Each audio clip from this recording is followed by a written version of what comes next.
Hey everybody, welcome back to another exciting episode of What CD is Rob listening to now?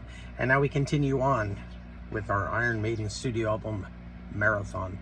And 1981 brought Eddie and his band of brothers back for their second album, a disc called Killers. This album will be the first to feature longtime and current guitarist Adrian Smith, who I believe left in 1990, but came back in 1999. But this would also be their final album with vocalist Paul Di'Anno, who was replaced due to drug and alcohol use, which was affecting his stage performance. This was written mainly by bass player Steve Harris, and it contains two instrumental tracks, the brief intro piece, The Ides of March, and the slightly longer killer track, Genghis Khan. More on that later. The brief intro of Ides of March leads into Wrathchild, an absolutely blistering metal track, and while the vocals are 80s sort of cheese, I love them anyway. This is also the only tune regularly played on tour. I think most of the tours, actually. The next track, Murders in the Rue Morgue, was the one of only two tracks that were not written before the debut album. Most of this album was pulled out of the reserves, sort of, when bands are coming up and they're learning their chops, playing in bars and stuff, they had plenty of material to turn in their first two albums. This song is based on a story by Edgar Allan Poe and is a high energy rock tune with some really tasty lyrics and a really cool vocal melody on the chorus. There aren't a lot of great vocal melodies from Paul Di'Anno. He's a great singer, but not overly melodic.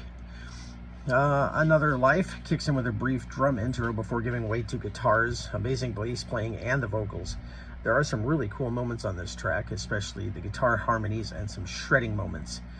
After a sort of live feel big finish, the band kicks into the aforementioned instrumental track, Genghis Khan. This song feels like it could sit on the band's next album. There are some really tasty bass playing parts here and that fantastic guitar sound that only Dave Murray and Adrian Smith could deliver quite so well.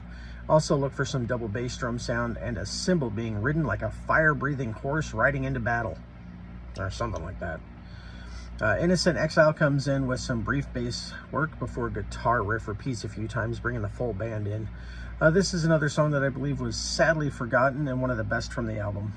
Fantastic vocals and, as usual, a great instrumental performance, especially once again the bass guitar, which seems to be an almost focal point of the track. Another big finish leads us into another track that kicks off with a bass riff before the full band kicks in.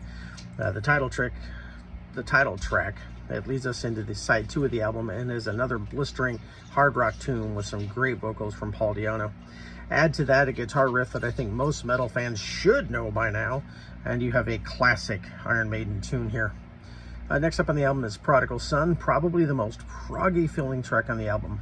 For this track, the band take the energy down quite a notch and turn in my favorite track of the album, a melodic rocker with some pretty sounding guitar, a sort of ethereal sounding vocal performance, and another amazing bass performance from Steve Harris here.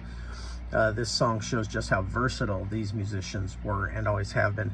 This one has a definite 70s sort of rock vibe to it. Really cool track. Like I said, just an amazing song and my favorite from the album.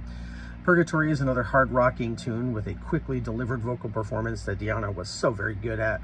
This is a very 80s sort of hair metal sounding tune, but somehow better, especially with one of the world's best bass players turning one hell of a great performance.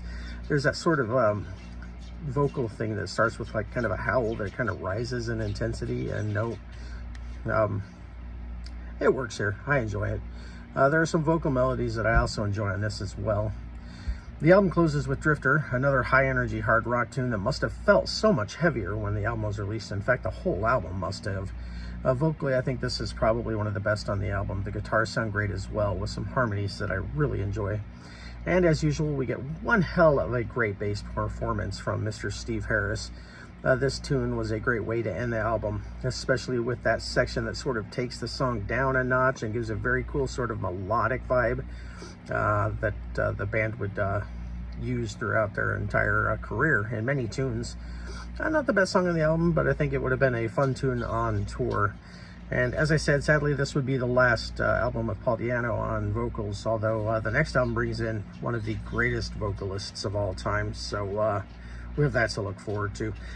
Still a great album, not in my top half favorite Iron Maiden albums, but one that I come back to fairly often. It's a good album, with a great album cover. I think Eddie was really coming into his own here. What do you think? I think I'll see you next time. Toodles.